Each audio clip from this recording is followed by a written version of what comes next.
और कहीं न कहीं पुलिस प्रशासन के लोगों की इसमें इन्वॉल्वमेंट है, जो ऐसे अवैध कारोबार करने वालों का, स्मगलिंग करने वालों का, जो कि बाहर से शराब आती है, तो पुलिस का संरक्षण है। भारतीय जनता पार्टी के प्रदेश अध्यक्ष ने भी इस बात को माना है।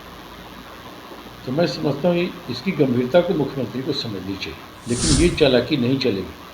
सरकार में शामिल दल अगर इस तरह का बयान देते हैं तो उन्हें अपनी जिम्मेदारी से वो बच नहीं सकते। आखिर शराब मिल क्यों रही है बिहार में और बन क्यों रही है? पॉइंट यहाँ है। डीजीपी रहते हुए स्वीकार किया था कि हमारे पुलिस थानों के संरक्षण में ही यह व्यवसाय चल रहा है। ऑन रिकॉर्ड बिहार में आप कानून तो बनाए, लेकिन वो कानून अपने मूर्त रूप को नहीं पहुँच पा रहा, उसमें कई खामियां हैं। बिहार में शराबबंदी को लेकर बीजेपी प्रदेश अध्यक्ष संजय जायसवाल ने सवाल उठाया और कहा कि समीक्षा करनी चाहिए। इसको लेकर कांग्रेस विधान पार्षद प्रेमचंद मिश्रा ने भी कहा है कि ऐसे काम नहीं चलेगा, बयानबाजी से नहीं, ऐसे में सरकार को जांच करनी चाहिए कि आखिर कमियां कहां पे है। पहले सुनिए प्रेमचंद मिश्रा ने क्या कुछ कहा है।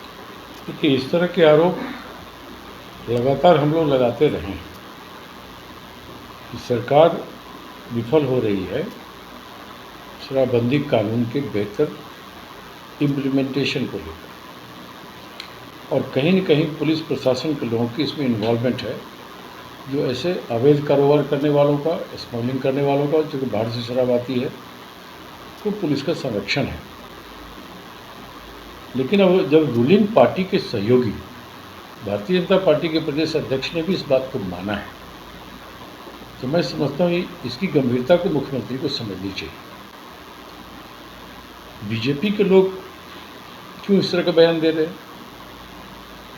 इसके पीछे क्या रणनीति है उनकी? लेकिन ये चालाकी नहीं चलेगी। सरकार में शामिल दल अगर इस तरह का बयान देते हैं तो उन्हें अपनी जिम्मेदारी से वो बच नहीं सकते। बीजेपी जेडीयू दोनों की जिम्मेदारी है शराबबंदी कानून का बेहतर इम्प्लीमेंटेशन को सुनिश्चित करनी। पुलिस के अगर लोग गड़बड़ी कर रहे हैं तो इसके लिए बीजेपी और जेडीयू दोनों समान रूप से जिम्मेदार हैं। क्यों नीतीश कुमार की जिम्मेदारी कह के बीजेपी अपना पल्ला नहीं झाड़ सकती? तो आखिर सरकार में बैठे लोग अगर कोई कानून बनाते हैं और उस कानून को आप सुनिश्चित नहीं करते हैं कि उसका बेहतर क्रियान्वयन नीचे के स्तर पर कैसे हो, तो इस आपकी विफलता है। इसलिए कांग्रेस कहती है कि ये सरकार मान ले कि यह कानून विफल हो चुका है बिहार। जब कानून विफल हो चुका है तो आप इसकी समीक्षा करिए। समीक्षा ये मत करिए जो ललन सिंह ने कहा कि और मजबूती से इसको हम लागू करेंगे। आप ये देखिए कि इसमें क्या खामियां हैं। लोगों की मौत लगातार हो रही है। ये गंभीर विषय है, यह कोई राजनीतिक विषय नहीं है। आपकी गलतियों से अगर आम जनता की मौत हो रही है, चाहे शराब पीने वाले हों या अवैध कारोबार में शामिल हों, आखिर शराब मिल क्यों रही है बिहार में और बन क्यों रही है? पॉइंट यहाँ है कि पुलिस के लोग, चाहे उत्पाद विभाग के लोग, अपनी जिम्मेदारी से नहीं बच सकते, लेकिन कार्रवाई कहाँ होती है? हमें अपने कानून के बेहतर इम्प्लीमेंटेशन के लिए जिम्मेदारी तय करनी पड़ेगी। कहीं भी गड़बड़ी हुई है तो आज तक कोई एसपी या डीएम के ऊपर जिम्मेदारी तो नहीं दी गई। किसको सस्पेंड करते हैं आप? नीचे स्तर के 2-4 कर्मचारियों को सस्पेंड करते हैं, फिर वापस आ जाता है जॉब में। ये एक गंभीर विषय है, इस पर सरकार को इसलिए अब और भी ध्यान देना चाहिए कि उनके सहयोगी दल।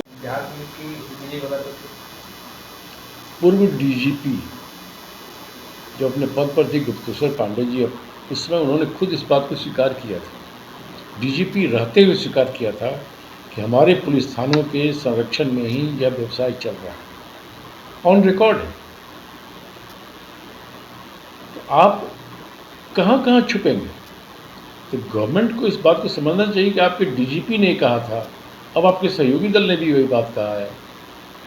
तो ये पर्याप्त है संकेत। बिहार में आप कानून तो बनाए, लेकिन वो कानून अपने मूर्त रूप को नहीं पहुंच पा रहा, उसमें कई खामियां हैं।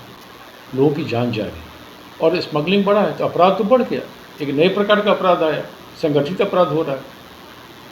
तो मैं समझता हूँ सरकार को इस पर तत्काल इस पर रोक लगानी चाहिए, पुनर्विचार करना चाहिए और ओवरऑल समीक्षा करनी चाहिए। आपने सुना कांग्रेस एमएलसी हैं प्रेमचंद मिश्रा, जिन्होंने साफ तौर पे कहा है कि बीजेपी को सिर्फ बयान देने से काम नहीं चलेगा, अपनी जिम्मेवारी और जवाबदेही को तय करे और उन्हें, क्योंकि सरकार में है तो उनकी जिम्मेवारी और जवाबदेही है। जिस तरीके से लोगों की मौत हो रही है, वैसे में शराबबंदी की एक बार समीक्षा करनी चाहिए। साथ ही साथ उन्होंने ये भी कहा कि बिहार के पूर्व डीजीपी, जब वर्तमान डीजीपी हुआ करते थे गुप्तेश्वर पांडे, तो उन्होंने स्वीकार किया था कि कहीं ना कहीं उन्हीं की पुलिस जो है वो शराब बेचवाने में भूमिका निभा रही है।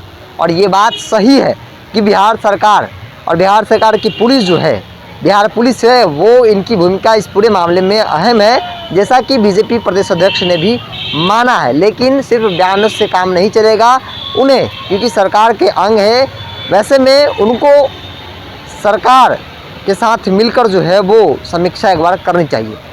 इस खबर में इतना ही। देखते हैं हेडलाइंस बिहार। नमस्कार।